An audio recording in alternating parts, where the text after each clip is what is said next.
Well, happy Mother's Day, Tammy. Makana, we certainly have something to celebrate here, don't we? How many kids do you guys have again?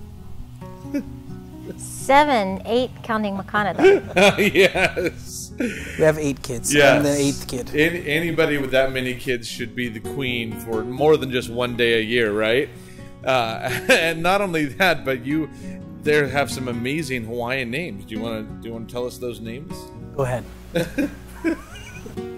Okay, the oldest is Manawai o Keakua, Ke'ahi mai Keakua, Kahanu Ke'ola, Hele loa miana lako ma'ika'i kahaku, e noho ali'i kala'iku o Keakua, Keakua mana'o i'o, e ho'o mana'o i'o, I kona pelika a ma'oloa, and Kealoha a Keakua o Kalani, piha me kanani, a me kaloko ma'ika'i.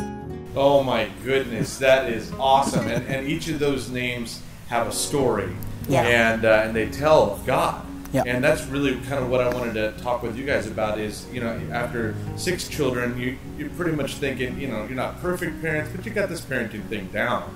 And then surprise, Right. Yeah. Kealoha comes on the scene.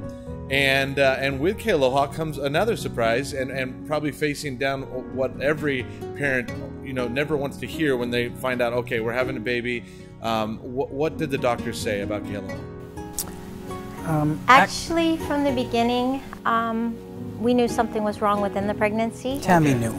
And You just kind of felt it? I felt it, and as I researched later, all the mothers felt that, but all the doctors believe that you're crazy. Where does this come from? And I'm like, I have 6 kids before this. No, something's not right. And so when they had to take her early because her heart rate had dropped and she was breech. And when she came out, she couldn't nurse. Okay.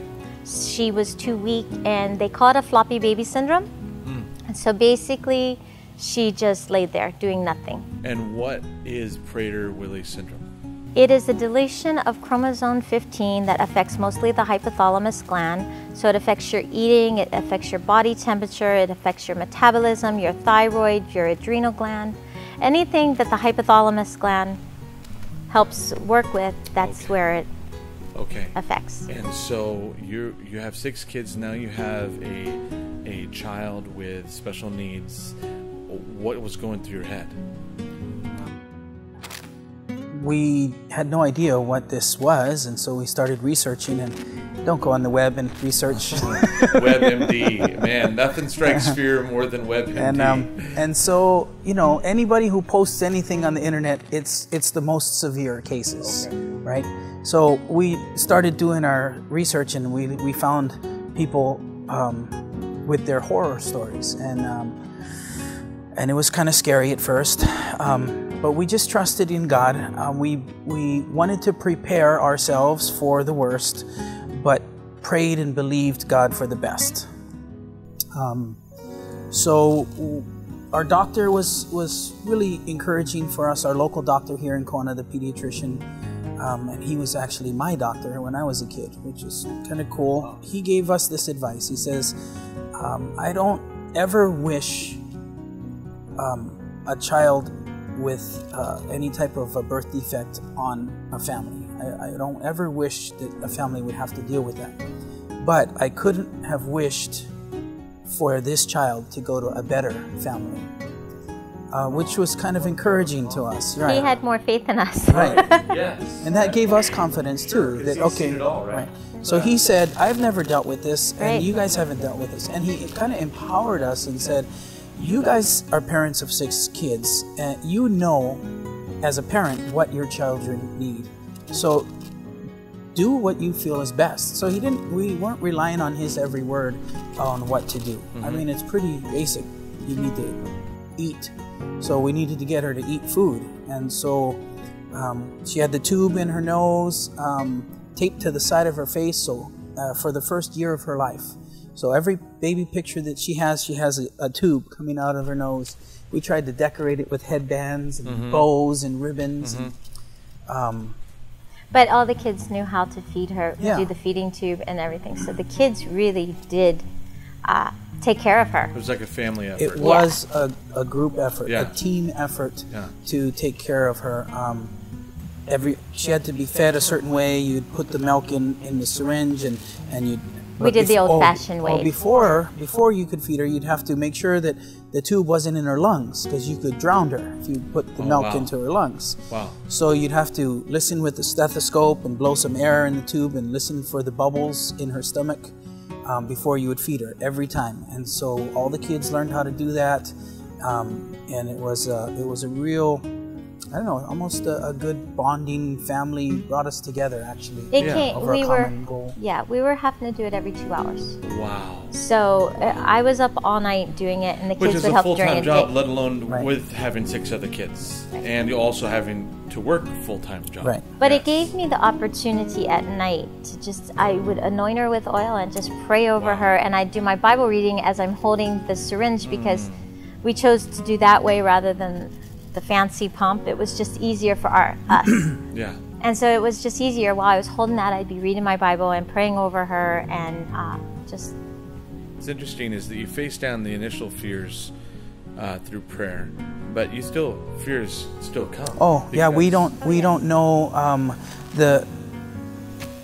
we don't know if it's going to get worse, because it does change. And like Tammy said, between 2 to 6 years old, it kicks in, which is this unsatisfiable hunger. And we do have those moments. If she drops something if someone drops food on the floor, if they leave it on the table, she darts for it. And at that moment, you look at her and you're like, has it started? So every time that she does eat a little more than normal, that thought always comes in. I just had the experience today. The PE teacher gave her 6 gummy bears. I'm like, I gotta call the school now, because that's not safe. Yeah. It sounds minor. Fear is always crouching at the door, especially for parents. What would you say to them as, you guys face it every day? What would you say to those parents, whether a parent is facing a physical disability with their children, or maybe their kids are estranged or battling addiction? How would you encourage them to face down those fears that every parent faces? What makes it easier for me is I can only control so many things, and so I do what I can do. I do the best that I can with what I have, and then the rest I have to leave up to God, and just trust that God can do the rest. So I do my part, Yes. and Trust God does His that part. God does His part. I guess the thing that makes me fear less is, and it kind of sounds ritualistic and everything, but I have to say the blessing over them every day in some way or form. To me, that's kind of like my security blanket. Yes. That something bad won't happen. Yes. Even if it does, I still at least know that I've said it over them. And that they're covered.